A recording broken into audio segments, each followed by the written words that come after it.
The book I read was Backfield Boys by John Feinstein, and it is a sports mystery. The main characters of this book are Tom, Jason, and Coach Johnson. Tom is the top quarterback and Jason is the top receiver in their class. Coach Johnson is the antagonist.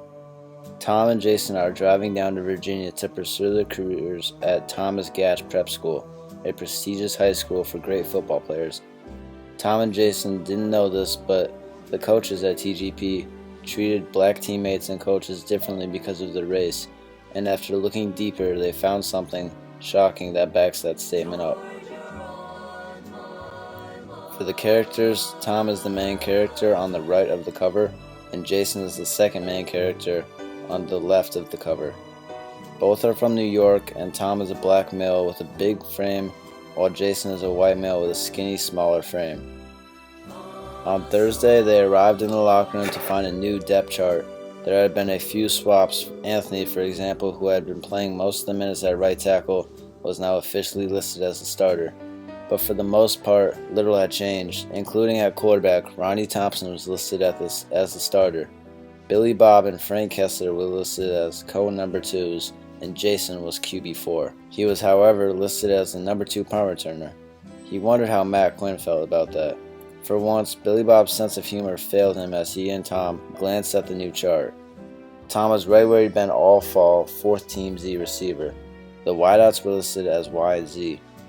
"What a bunch of idiots," Billy Bob said, tapping the chart and glancing around to make sure no coaches were listening. "The 2 best quarterbacks on the team are you and me, and this is what they come up with?"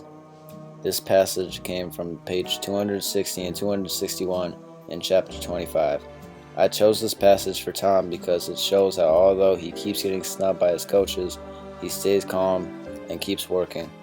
The main theme of this book is the struggle against racist prejudice and bias in a high school setting. "You okay, Coach?" Billy Bob asked. He got up to offer him his chair, but Coach Cruikshank waved him off and sat on the edge of Tom's bed. "I'm fine," he said, taking a sip of coffee, "but I thought you guys needed to know right away what's going on. I know you and those 2 reporters have been going after Mr. Gatch, and I know you believe about Coach Johnson." "You mean what we believe isn't true?" Billy Bob asked. "Of course it's true, it's all true. But I need you to listen to something, and then we can talk." He pulled his cell phone from his pocket, pressed several buttons, and then put his phone on Tom's desk. "We had a coaches meeting this morning. We never meet on Saturday, but Coach Johnson told us all to be in his office at 8:30. Except it wasn't all of us, it was just the white coaches." This passage came from page 321 and 322 in chapter 30. I chose this passage for the theme because it shows how multiple players and coaches struggle against racism inside of a high school setting. My opinion on this book is that it is a decently good book. I like the plot twist, it was written well, and also I like what the author is trying to tell the reader. But I wouldn't put this rating any higher because the book only talks about 3 to 4 games in the season, there's a lot of repetitiveness, and it feels boring at times because nothing is going on in the book. In all, I rate this a 3.5 out of 5 stars. If you like the books Booked by Kwame Alexander and The Final Play by David Baldacci, then I would recommend this book to you. I would possibly read another book from John Feinstein because although his writing is good, I didn't like the pace of the book and there's a lot of repetitiveness.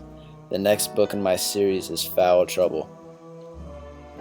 The tagline for this book is "A football story in black and white."